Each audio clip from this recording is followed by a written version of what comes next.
Just wanted to quickly show you guys what these underwear look like out of the packaging. So it comes with a cute little thank you card in here and gives you lingerie tips of how to wash your underwear. And this is the neutral colors. So we have black, ivory, brown, another creamy ivory color, a light pink, and a darker brown color. And these are what they look like. They are the wavy thong design.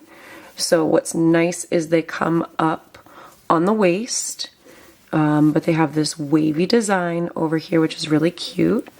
This is what the bum looks like. So it's just like a regular standard thong. Super cute.